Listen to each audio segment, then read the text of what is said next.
Welcome, everybody, to another live session with Adam and Charles talking about redefining strength, finding a way to be strong and capable and live a wonderful life without creating problems with the old strength of domination and hierarchy and power over. And I'm here. Adam, how's your day going? Well, it Right. could be better. We could be not living with COVID at this moment. Yeah. I did notice this morning that I'm really tired of it. Yeah. I appreciate having the time, a lot of time to think about things that I normally don't think about. But I would like it to end. Yeah. You've done enough thinking, right? Yes. Yeah. Yeah. But I do appreciate having these times, to kind of get outside my head and just talk with somebody. So glad to Yes. be here. Yeah, me too. And we hope that those of you who are joining us are interested in kind of what it's taken for you already to learn to have power with people rather than power over or power against. We'd love to hear your stories in the comments. I really think that this part, what I called in my TED talk, one of the four gifts of the new strength, power with rather than power over, it gives me so much energy. It took a while to get there, and it Mm-hmm. took a while to accept it. I remember kind of one of the stories of leading a backpack trip with a bunch of young high school kids, like freshmen and sophomores, up in the Cascade Mountains of Washington State, and we'd had a really tough time, and I'd had a tough time as a leader.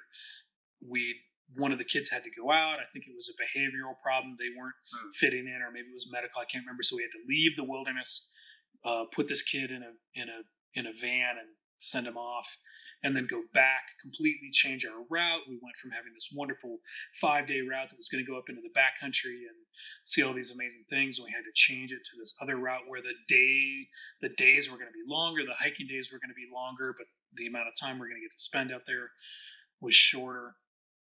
So it's, I And mean, the literal definition of getting off on the wrong foot.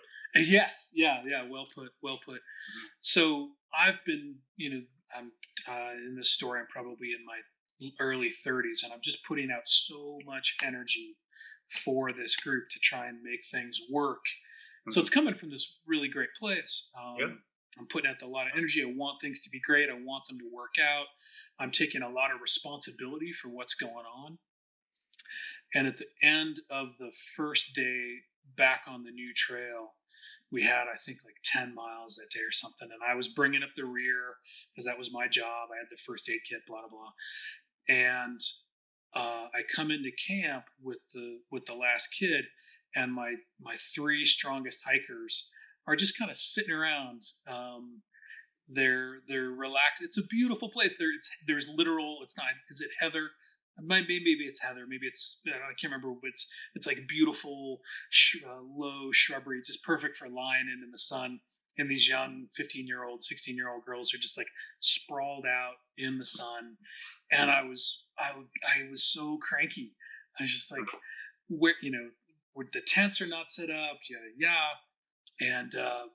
And I started kind of going off at them, and what I realize now is that they had, because of the difficulty we'd been through, because of all of these alterations to the route, and because we'd actually involved them in all of the discussions about what we were going to do, they thought that we were in this together. And then I show up and I start shooting them. It's like, you should be doing Mhm. this, you should be doing this, Mhm. you should be doing this, you know better.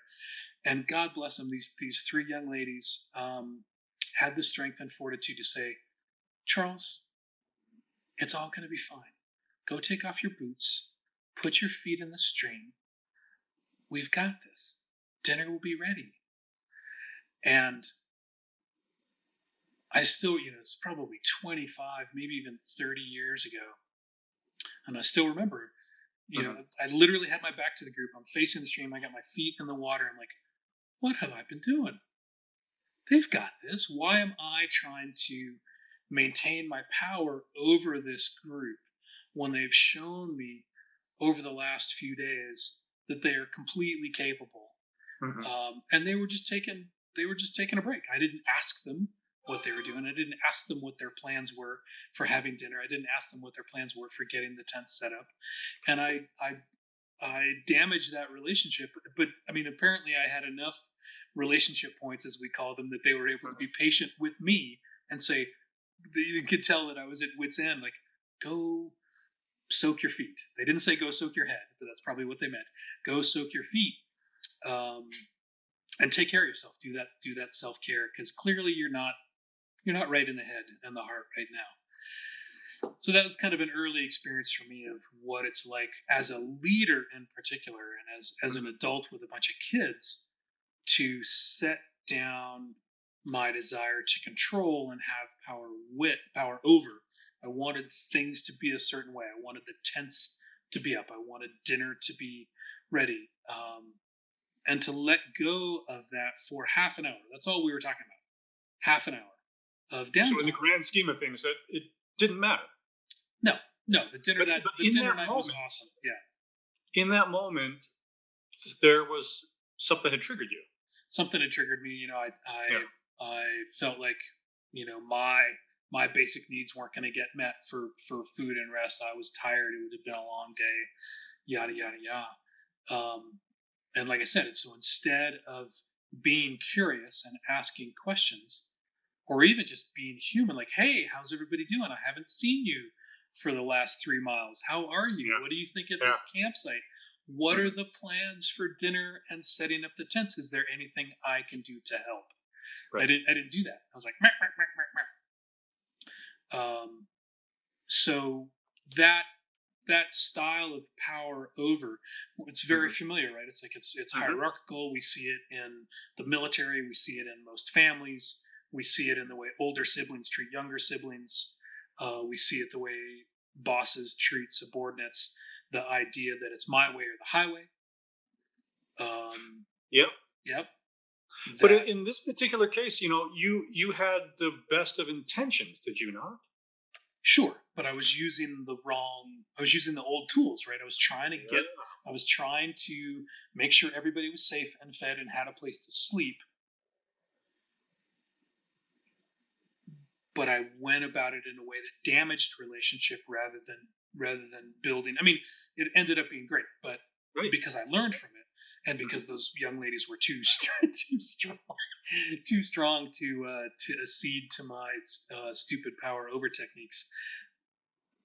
But yeah, I mean, think about what it would have been like had I shown up as, a leader rather than a manager, right? A Mm. leader says, "Hey, what's going on? Yeah. Yeah. This is I could even have said I'm confused. I'm worried. I see all these things that need to be done, and you're lying down." And if could have said it with as little judgment as possible, they might have said, "Yeah, we just got here, and We're just taking a break. we're just taking Yeah. a break." And I think there was even more to the story. It's like they'd already decided that Miranda and Chelsea were going to set up the tents, and Susie and my co-instructor were going to do dinner. Like they had it all planned out already. I didn't know that. Mhm. Like I didn't Mhm. check, right? Yeah. Um, But it also sounds to me like, Charles, you're bringing a little bit of that baggage of the whole trip got put upside down. yeah, And you had yeah, this thing all planned. It was going to be the best yes, right, experience for right, them. I mean, it right, was for them that you were doing this. And my right. parent is coming out a little bit. If I get Yeah, frustrated with my daughter about something, I'm doing this for you. Why can't you see how awesome I want this for you? Except that it's still about me right. and Absolutely, what I want. absolutely. Oh, I Yeah, get it. I it get it. was. Yeah, it was about me. It was about, am I going to have a place to sleep tonight? Am I going to get fed tonight? Am I? I've worked my ass off, and there you are lying, in the gorse, in the blueberries, whatever it was. So yeah, it was definitely all about me. And again, that's kind of immature power, right? Like power centered here in me instead of centered in this group that was completely amazing. Um, and they knew that. They knew that they had done a remarkable job of uh, flexing with what had happened. And maybe there's some, maybe the story's coming up for me right now because it's like thinking about all of the flexing and adaptation we've all had to do with COVID, and how overall in our families and in our businesses, most of us, we're all doing our best. and in some cases we're doing even better than our best. In some cases we're feeding more people, we're making more art, we're providing better experiences for people. So, but that's that the power over dynamic of the old strength of like one or two people setting the tone, setting the expectations with very little input from the collective means that the quality of the ideas and the quality of the experience isn't great for everybody and isn't great overall. Yeah. Right? Like I could have had my way and everybody could have hopped to it and set up the tents and had dinner, and it just wouldn't have been as fun. And it just wouldn't have been as nice. And like I said, they'd already come up with a plan for how they were going to take care of it. Yeah. And because they were intrinsically motivated, like things got done beautifully. The tents got set up, dinner was great. They probably would have spit in the food if they'd let me have, power over them, right? Right? Because if you're existing in a power over situation, you can either knuckle under or you can resist and rebel. Yeah. And sometimes resisting is spitting in somebody's food or telling them "fuck you" quietly behind their back as they walk away, dragging your feet, or just doing everything you can to sabotage. Yes. Yeah. Mm-hmm. Yeah. So the trick, and you and I were talking about this before, right? It's like it involves setting down privilege and a kind of power. Mm-hmm. Like how do we do that? It always feels like a handoff that might get missed. Like, okay, I'm going to put down power. I don't want this power. I don't want this kind of power. But is it going to get picked up? It's scary. Mm-hmm. Because we were talking about this earlier. What if it doesn't? Yeah. And you're spinning all of these scenarios based on your experience. Right. So, all these bad things could happen. Yeah. Yeah, all these bad things could happen, but So I got to do something. So none of these bad things happen. Right. And I know. So I'm responsible. I'm going to keep it close. Yeah. And that can work. It's exhausting for the leader, and that's one of the things that I've slowly learned over all this time is like the more control and leadership I can give up, the more I can hand over. The more I can do the work ahead of time to make sure that if I'm the leader, that we're sharing values and sharing expectations, and expectations are really clear. And what does success look like? For me in that moment, coming up into camp, success for me was that the tents were already set up and the dinner was already happening. Right? I didn't set that expectation earlier in the day. That was just I made that up somewhere along the way because I was tired. In your head. In my head, in my noggin. Yeah. So, and that's one of the tricks of leadership and building power with is externalizing those expectations, externalizing those values, having kind of long conversations about what are the expectations are, and are we willing to share those expectations, and are they truly shared or are they imposed from the top down? So, developing power with other people, it does take work up front. Mm-hmm. You have to front load it. You have to build a relationship and spend a lot of time. I love the way we did it at Boys to Men. Like we talked about values by going out and having lunch. So that made it a lot more fun, right? It's like, yes, we're going to spend 4 hours talking about values and shared values and shared goals, but we're going to do it, with a beer and a sandwich. So that was but we were building the relationship. Yeah. I mean, not only was it about the values, but we really got to know each other. Yeah. As a result of that, and that strengthened the team as a whole. So that's a great example of power with. So can you share a story then of that was power over? So give me a story then you might have that's the power with. What's the success story? I thought of a story before we started. And now it's gone.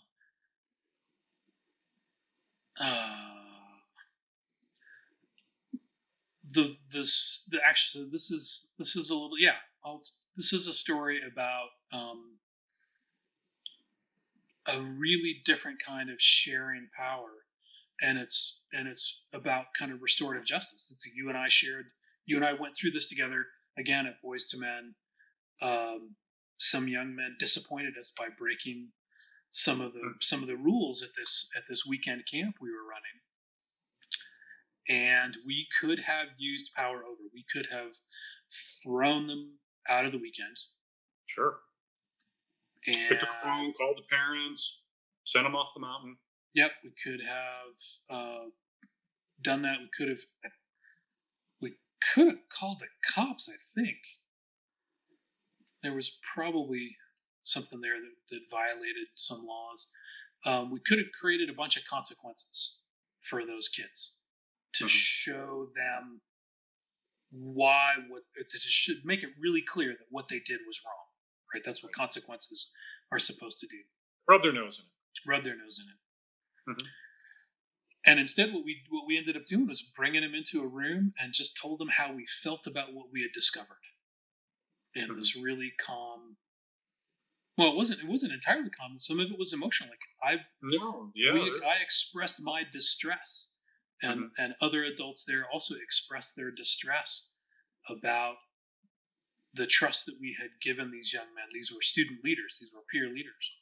Yeah. And I don't think we had any agenda other than to tell them how we felt and what it made us think about. And they were wrecked.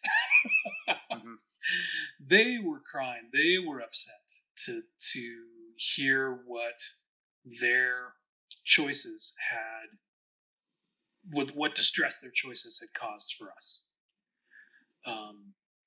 And we didn't have. I think they apologized, but I don't think we didn't ask for an apology. We didn't. I don't remember setting any goals or expected outcomes or anything other than we wanted to be known. We wanted them to know what it was like to be us in this situation. And we empathized with them too. It's like, yeah, we know you want to have fun. They'd made a tattoo gun out of a pen or something like that, and had some sort of half-assed vaping device or something. And so we empathize with, like, we get it. You want to have fun. You want to experiment. That's understandable. Blah blah blah blah. And this is that particular group felt very close to each other. They wanted to have their own kind of group going on. Right. Almost their own ritual. They're almost their own club. We get it. And the thing that I remember most about that, obviously they apologized and were fairly distraught. But what didn't happen is the relationships weren't disrupted. In fact, I felt closer to those kids, and I think they felt closer to me after that as well. It wasn't, and this is a mistake I've made as well as teachers to try and be a buddy or a pal, and we didn't do that. This wasn't like, oh, don't worry about it, we won't tell your parents, it's fine. We didn't do that. We're just like, that wasn't cool. That you breached the boundaries, you agreed to these things, and this is how we feel about it. It's like, I wonder if I can trust kids. I want to be able to trust kids. I want to be able to continue doing this work, and I don't want to get in trouble for having kids breaking the rules. I want my career to continue. Blah blah blah. But yeah. So what about that particular situation that sticks in your mind as being an example of power with? I think partly because we had power with together as a group of adults. Like, we had so much trust and strength among one another. Those 5 leaders on that weekend, there was all that power with there that I personally didn't feel the need to punish or control or ostracize anybody.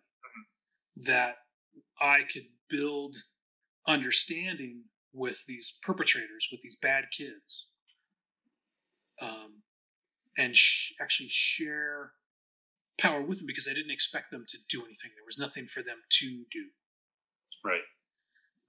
So it's, and like I said, what ended up happening was stronger relationships and stronger commitments from those kids to the values of the group. Yeah, going forward. Yeah, going forward, absolutely. And one in particular kid said to me later that night, I just was checking in with them because now they're all distraught. Now they're all, Right. and They were all jangly. Yeah. secretly as an adult, part of me is like, aha, I gotcha. I gotcha. A little bit of power over, right? Yeah. But one of the kids said later, I was checking in with him. Said, "How you feeling? You're okay?" He's like, I get busted by my parents all the time for this kind of stuff, and they just yell at me, and I go into my room and I slam the door and put on my headphones, and I never have to think about what I've done. And he Yeah. said, now I feel guilty because you guys didn't yell at me, and now I have to sit with my guilt. And I was like, oh. So by not shouting to him, by not imposing our power on this particular kid, our power to yell, our power to try and control his emotional response, he was having an authentic emotional response that caused him to learn, frankly. Like, because before he could just shut his parents out and shut out any culpability, any thought about how he was impacting other people. He'd just like, I'm angry at my parents. They suck. They're so unreasonable. Yada yada yada. Slam the door. And that they're off the hook, right, for the responsibility and for, I don't know if guilt is the right word all the time. Maybe guilt or shame or awareness. Desire to change. Yeah, awareness. He had awareness of what was beyond himself. Yeah. And when we have awareness of the implication of our actions on other people, and those actions aren't great or have bad implications, it's like, it feels like guilt, it feels like shame, it feels like embarrassment. And I was just like, I didn't say this out loud to him. I'm like, how great that this kid, who was a kind of kid who had a potential to numb out and zone out and not be present for what was going on around him. Like, oh, welcome to community. Welcome to like, your actions have impacts on the people around you, whether it's your girlfriend, your parents, your mentors, whatever it is. So that's one of the trade-offs with community and power with, right? It's like when we share power, we can share disappointment as well as success. Yeah.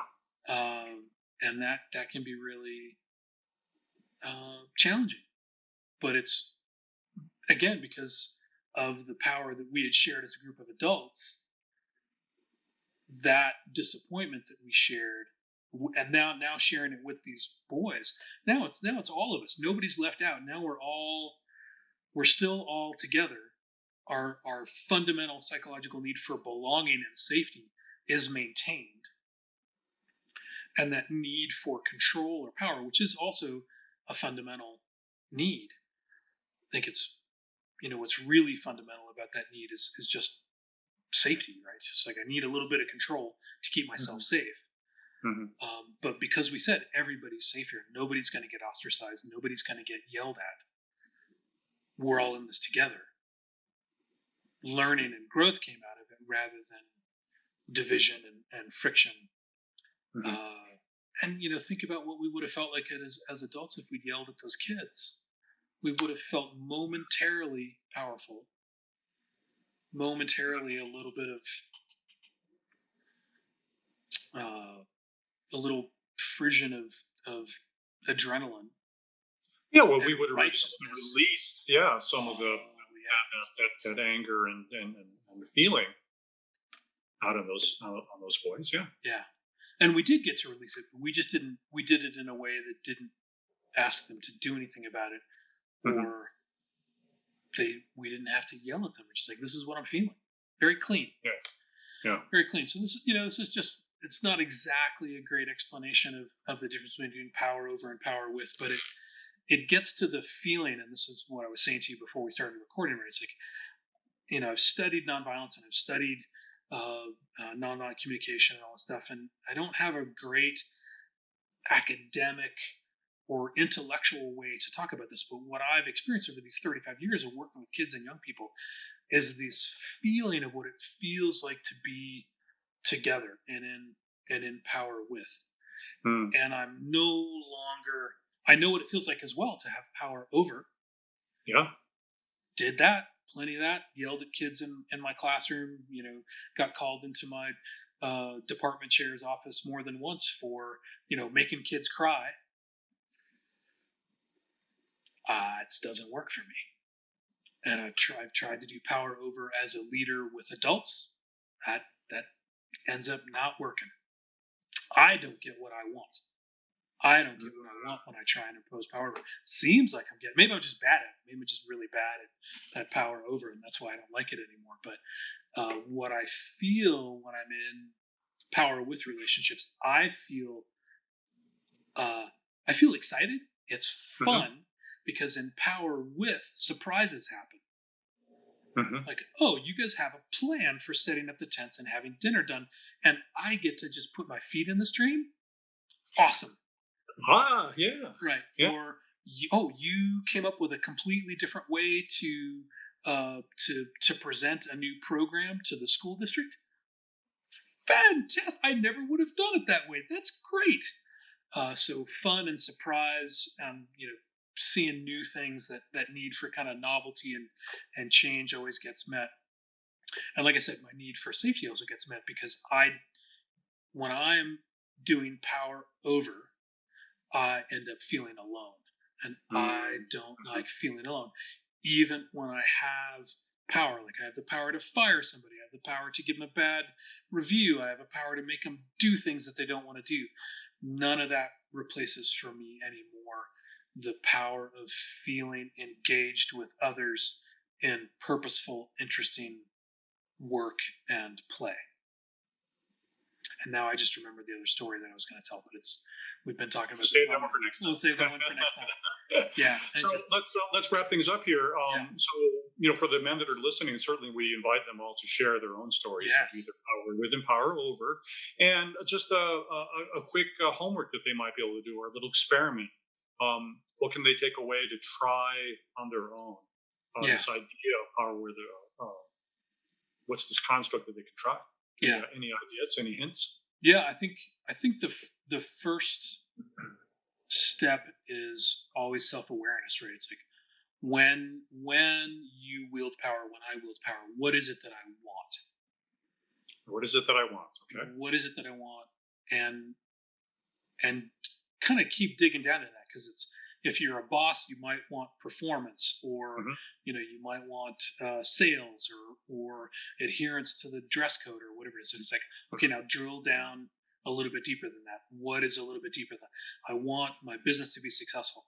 Okay, what does that look like? Why do you want your business to be successful? What does your business being successful look like?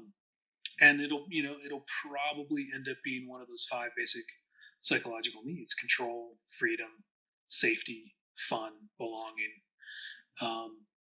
And then, okay, I want safety, because I'm afraid that my business is going to go under in this time of COVID. Right. Or I want belonging with my wife or child, my partner or child. Okay, that's great. It's absolutely valid to want that. What's really going to get you what you want?